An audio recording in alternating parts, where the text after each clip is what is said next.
বিল্লাহ, বলেন একটা হলো ঈমান বিল্লাহ, আল্লাহর উপর নির্ভেজাল খালেস নিষ্কলুষ ভেজাল মুক্ত ঈমান লাগবে। কি লাগবে? ভেজাল মুক্ত। কার উপর? বলেন কার উপর? আল্লাহর উপর নিষ্কলুষ ভেজাল মুক্ত ঈমান লাগবে। সঙ্গে সঙ্গে ইয়াকফুর বিত্তাগুত, তাগুতকে অস্বীকার করতে হবে, তাগুতকে পরিত্যাগ করতে হবে।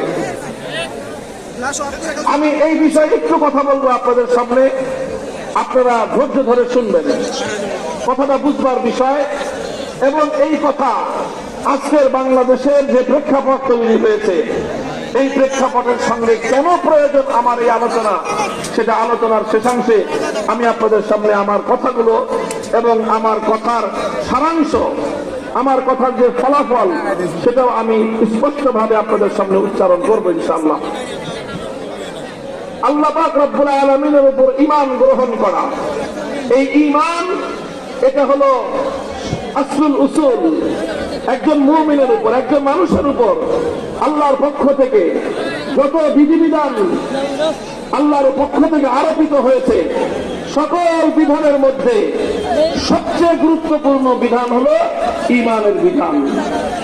ঈমানকে খালেস করতে হবে, ঈমানকে নির্ভেজাল করতে হবে। এটা হলো মানুষের উপর আল্লাহর পক্ষ থেকে সর্বপ্রথম নির্দেশ। ঈমানকে যখন আপনি খালেস করতে যাবেন, ঈমানকে যখন আপনি পিওর করতে যাবেন, তখনই আপনাকে তাগুতকে অস্বীকার করতে হবে। কাকে অস্বীকার করতে হবে? কথা বলেন, কাকে? তাগুতকে অস্বীকার করতে হবে। কাকে অস্বীকার করতে হবে? জোরে বলেন, জোরে, এদিকে তাকান। কাকে অস্বীকার করতে হবে? তাগুতকে অস্বীকার করতে হবে।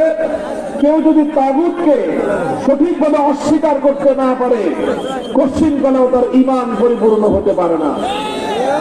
ঈমান পরিপূর্ণ হওয়ার জন্য কুফর বিত তাগুত জরুরি। তাগুতের সঙ্গে কুফরি করতে হবে, তবেই আল্লাহর উপর ঈমান পরিপূর্ণ হবে। আমি আপনাদেরকে আলোচনার সুবিধার্থে প্রথমে তাগুতের পরিচয় দিব। আমাদের আজকের প্রজন্ম এই তাগুতের পরিচয় জানাটা খুব বেশি জরুরি। তাগুত কাকে বলা হয়?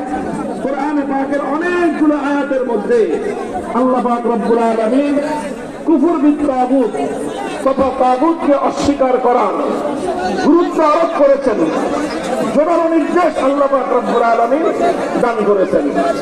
এই জন্য কদিমান ওয়া হাদিসান, ইসলামের প্রথম যুগ থেকে আজ পর্যন্ত